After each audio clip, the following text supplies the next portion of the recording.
Pakinggan ang agenda ng inyong mayor para sa inyong lugar. Ang mga hakbang na ginagawa nila upang bigyang solusyon ang mga hinaing at problema ng inyong komunidad. At alamin ang mga good news na hatid nila sa taong bayan. Mayor's Hour sa Target On Air. Maganda nga po. Apo, Mayor, tayo napapakinggan po sa DCMA Manila, si Carex Ken. Mayor, gaano po kalawak yung pinsala po na idulot po ng asphalt dyan sa ating mga sakahan? At meron na po bang estimate po kayo kung magkano ang kabuang halaga nung nawala po sa ating mga magsasaka, Mayor? Wala po kaming total pa ng kabuuan ng naapektuhan. Pero malawak po kasi lahat ng farmers namin dyan po sa Mayon area, talagang hindi na po papakinabangan yung mga tanim nila. Apo, at meron po kami mga nakausap, nabasa po namin yung mga panawagan ninyo para dun po sa Cloud City. Bakit po ito nakikita ninyong pinakamabisang solusyon ngayon, Mayor, para may ligtas po yung ating mga, sabi nga, yung natitira pang mga pananim? Kasi kung matanggal yung mga abo, even doon po sa mga puno, medyo mababawasan yung problema ng mga tao. Kasi kung di po ulan, yung mga asphalt na naka-stay doon po sa puno, Apa. pag humangin po, nandun pa rin, paikot-ikot lang po yun. Pero kung may buhos na po yung pababa, medyo maluluwagan po yung mga kababayan natin at yung mga tanim baka pwede pa po uli tumubo uli. Apo, at para dun sa mga magsasakang nawalan po ng kabuhayan, ano po yung particular na tulong, hinasabing financial assistance, ang nahinda po ng LGU para sa kanila, Mayor?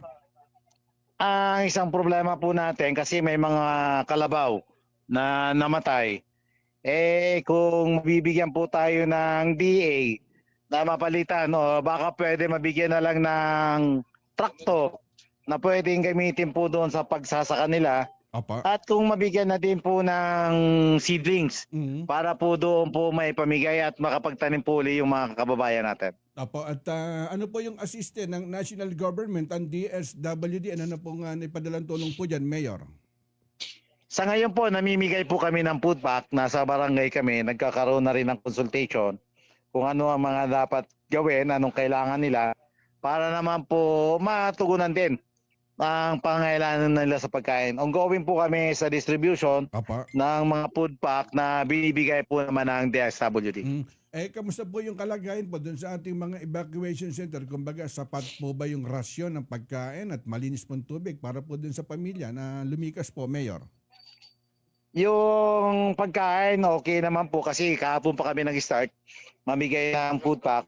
Hanggang ngayon po, namimigay kami. Tatapusin po namin ngayong araw yung mga remaining. At saka yung ibang talagang heavily affected, babalikan po namin.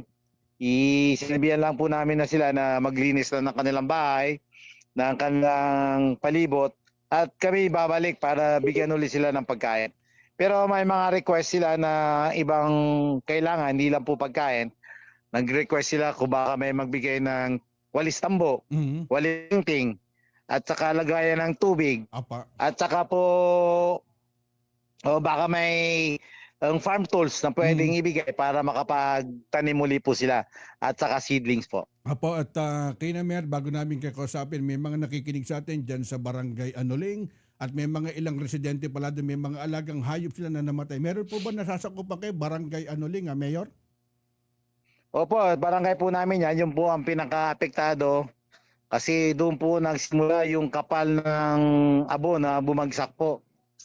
Apo, at Mayor, ano po pinakamensahe o direktang panawagan natin sa national government? Kumbaga, para mas mapabilis, sinasabing recovery ng inyong bayan dyan sa Kamalig, Mayor.